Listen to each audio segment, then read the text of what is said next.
I don't know about y'all, but I thought last night's ending was very, very fishy. I mean, like, what the hell? You got guys wide open on an inbounds and being left alone for a rebound putback? I mean, like, what the hell are we doing? We're forgetting to do things that happen on day one. And I'm supposed to believe that this is real. The refs gave Boston 20 points on 3 free throws itself. The referees were on the Celtics side, boys. It wasn't even close. Anyone that says otherwise, you're going to get the boot as usual. Jimmy Butler, you were invisible for most of the game until the fourth quarter.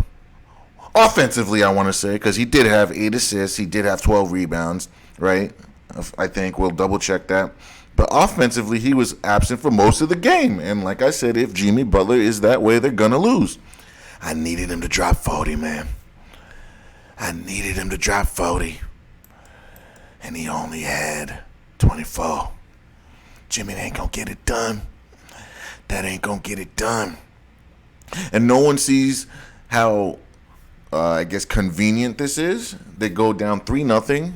They win 3 games. Now on Memorial Day, they're playing for history. No one sees how that's just a little bit fishy. No one sees how that could be swayed in a storybook ending.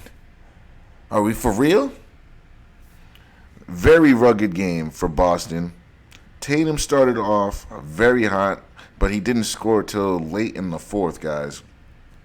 Duncan Robinson missed 2 wide open 3-pointers late in the game with a minute left. I'm talking about the best looks you'll ever get. This man just blew it. Miami also used the challenge way too early. That's why I don't agree with these coaches using challenges in the first, second quarter. Like, no matter how egregious the call is, you need to save them for late in the game. So I find that funny how they use those stupid challenges in a meaningless point in the game. Like, it might seem like it's meaningful, but it's not meaningful till late when something crazy happens.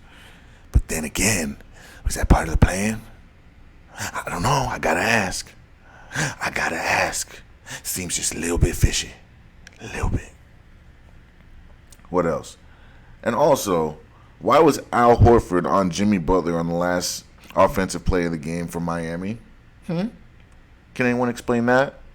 Why your center is guarding their best player, and then he causes a 3-point foul just to raise the suspense, to make us all think Miami had the game in the bag. But they had this all mapped out, ladies and gentlemen.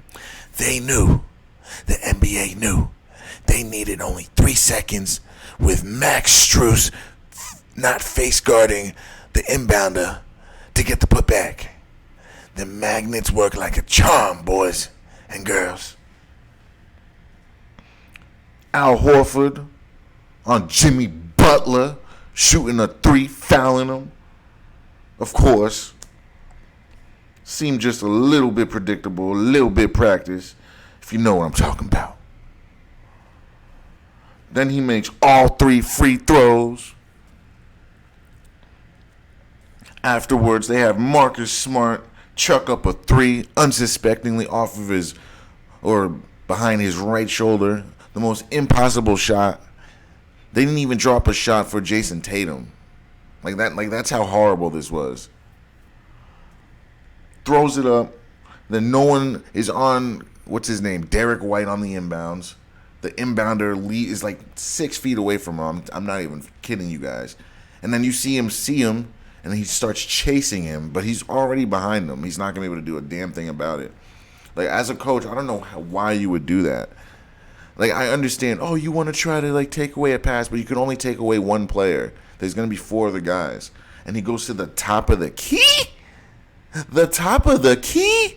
How does that help? If anything, go to the middle, the free throw area, so you can recover. He goes to the top of the key, about 4 feet over it. Now he's chasing. What if they passed it in and passed it back to the inbounder, and he had a wide open shot? Then what are you going to do? What are you going to do? What you going to do? Either way, you're screwed. You give up the three or you give up the putback. Either way, you get banged. I don't get it. You think this stuff is real? I don't know what to tell you. I have no words for that. Like what I don't know what to say. I got more questions than answers now. A lot of questions. Jaylen Brown was asked by Kenny Smith and Charles Barkley, do you believe what just happened tonight? You know what Jaylen Brown's response is? You know what Jaylen Brown uttered through the mic? After a long 8-second pause, then he looked left and right, smiling. The brother said, hell no. He said, hell no, with a smile. 8-second pause, left and right, looking back. Yeah, that's what the brother did. He said, no, hell no, smiling. And you think this stuff is real? That brother can ball. Jason Tatum can ball. And neither one of them get the ball at the end of the game. You give it to Marcus Smart to throw up an unsuspecting shot as if he's ever going to make that. But you knew the guy that was inbounding was going to be free, unsuspectingly. And that's why you never do some like that. As a coach, I'm telling the inbounder, jump up, make it hard for him to make the pass. That's the most important thing. If you can't get a good pass in, there's no shot. But now, not only do you give him a good pass, you give him an opportunity to shoot the ball and put it back. Whatever Miami had, it's squandered. It's over. I don't think they can come back from this, man. I think it's over. And like I said, even when they were up 3-0, remember what I said then? I said Boston matches up better with Denver either way. Either way, I said Boston matched up better with Denver. And I think the NBA realizes it too. And I said it in the beginning. Jason Tatum is the marketable player.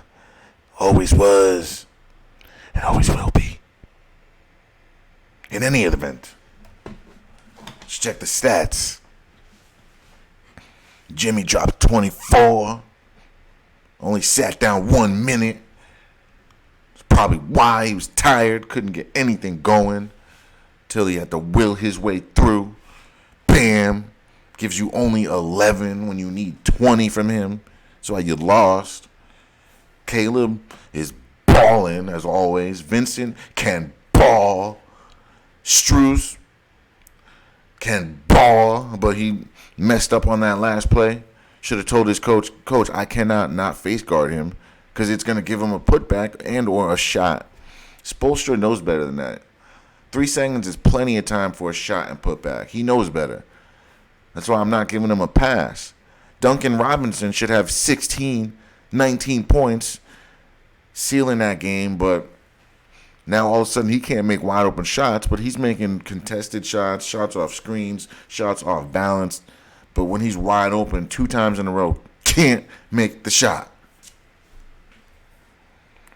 Ay. Go to the Boston side. They let Marcus Smart get 2 back-to-back 20-point games, guys. If you ask me, Miami, they don't deserve to win. They don't deserve it. You let Marcus Smart drop 21 and you're at home. Derek White, you let him get the game-winning putback at home. I don't know, guys. I think they threw it, and it's squandered. Their opportunity is gone.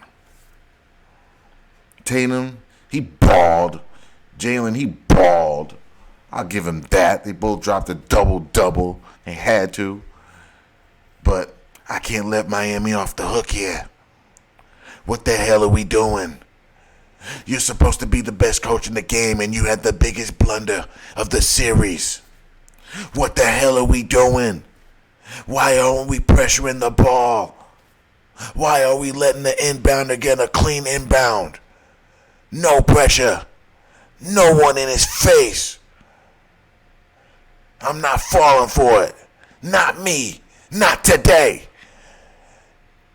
I understand this game, and that's not the way it's played. I've never seen something so stupid in my life.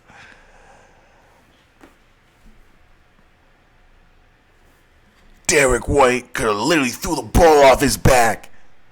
Take a shot right there if he wanted.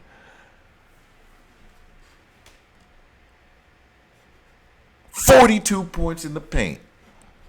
That's usually what Miami was doing. Now they did 32 this game. 12 turnovers you forced, and they still beat you. Miami, they don't deserve to win, guys. And honestly, like I said, Game 4, or after Game 3, what did I say? Boston would be a better matchup for Denver.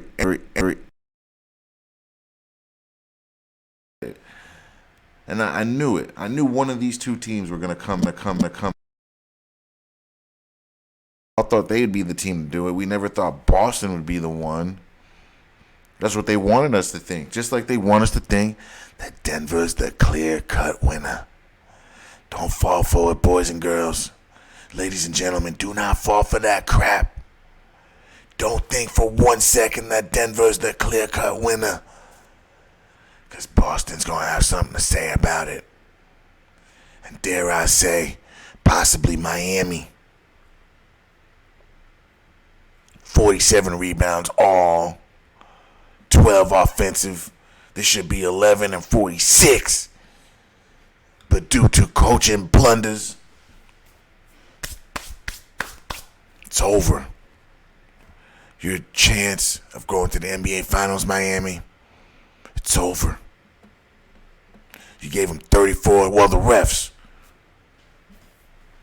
gave them 34 free throw attempts. That's the refs. It's the refs. There was a time in the game, Jason Tatum went up for a rebound. I think it was Gabe Vincent that was standing behind him. They showed a replay of it. And I'm telling you guys, word to my mother, hand on him. He didn't even lay a finger on him. Not a finger. But Jason Tatum catches it and flops, pretends to fall. They call a foul. Referee so sure of himself. Didn't touch him, guys. Like, not even a finger. But I'm supposed to believe that this stuff is real. That these refs don't have a stake in these games. That they ain't being controlled by another entity that we can't see or feel. I'm telling you guys, something's fishy. Something's up. Something's wrong. I don't know what it is. I really don't. Boston only scored 7 3-pointers after taking 35. You drop 14 and you still lose the game. I don't know what to say, ladies and gentlemen. What I do know is it's over for Miami. It's over. I ain't coming back from this. It's devastating. Now you got to go back to Boston after losing at home like that. Hearts broken. Shocked. There's no way, ladies and gentlemen. Boston, they have this one. Miami can't come back.